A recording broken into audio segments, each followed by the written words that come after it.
la sinergia con gli enti, con tutti i comuni, con Città Metropolitana ci permette di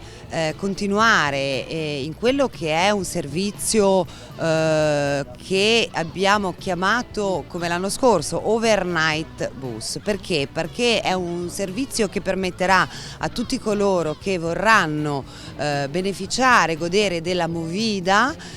in tutta sicurezza, utilizzando il mezzo pubblico, con una copertura di orario davvero vasta, dalle 21 fino a oltre le 5 del mattino, per poi non dare soluzione di continuità al servizio, perché si aggancerà poi al nostro servizio mattinale. Quindi lasciare a casa l'auto privata e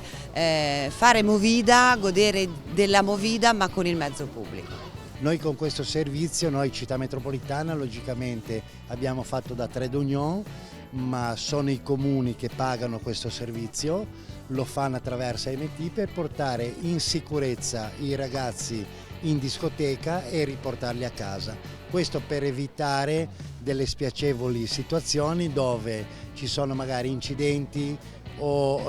diciamo sequestri di patenti, in modo che anche le famiglie possano stare tranquille a casa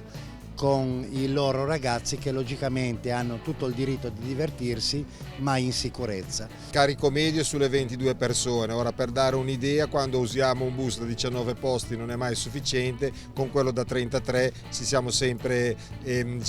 soddisfatto l'utenza, il calcolo medio è su 20-22 trasportati a corsa, stiamo parlando di 9 corse al giorno. È un progetto bellissimo che mi fa piacere che possa continuare. Io sono qui proprio perché è una cosa in cui ho sempre creduto e ho sempre ringraziato Città Metropolitana e i comuni che hanno portato avanti questa cosa per i nostri giovani, perché sempre di più purtroppo vediamo che capitano spesso degli incidenti anche ultimamente, e quindi avere comunque un servizio del genere aiuta sicuramente tutto il nostro territorio, la nostra comunità. Sono i ragazzi i nostri principali attori, quelli a cui vogliamo dedicare questo servizio particolare, ma perché in effetti un servizio notturno mancava e quindi diamo la possibilità ai ragazzi di muoversi in assoluta sicurezza, ma questo comunque non vuol dire che non possono adoperarlo anche le famiglie,